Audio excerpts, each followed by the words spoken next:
এই 21শে ফেব্রুয়ারি যে ভাষা আন্দোলন, এখন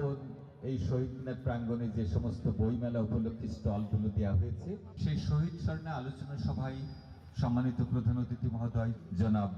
অ্যাডভোকেট মাসুদ পারভেজ রাসেল ইতিমধ্যে প্রধান অতিথি পরিদর্শন করছেন।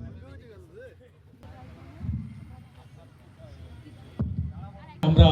আমাদের একটি সুন্দর সমাজ ব্যবস্থা যদি গড়তে পারি, মানুষের অধিকার মানুষের কাছে পৌঁছে দিতে পারি, মানুষের কথা বলার সুযোগ আমরা যদি তৈরি করে দিতে পারি,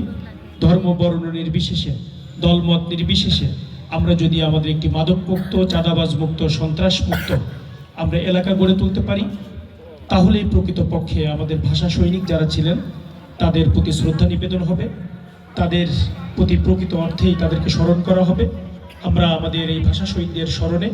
আজকে একটি সুন্দর চুয়াডাঙ্গা এবং আলমডাঙ্গা গঠনে শপথ গ্রহণ করে সবাই যার যার জায়গা থেকে দলমত নির্বিশেষে আমরা সবাই ভূমিকা পালন করব, দায়িত্বশীল আচরণ করব, সেই প্রত্যাশা সবার কাছে রেখে যারা ভাষা শহীদের জন্য জীবন দিয়েছেন তাদের মহান রবের দরবারে সর্বোচ্চ মাগফিরাত কামনা করে, ৭১-এ যারা জীবন দিয়েছেন তাদের মহান রবের দরবারে শাহাদত কামনা করে, ২৪-এ যারা জীবন দিয়েছেন তাদের জন্য মহান রবের দরবারে সর্বোচ্চ মাগফিরাত কামনা করে, যারা ২৪-এর গণঅভ্যুত্থানে আহত হয়েছেন তাদের সুস্থতা কামনা করে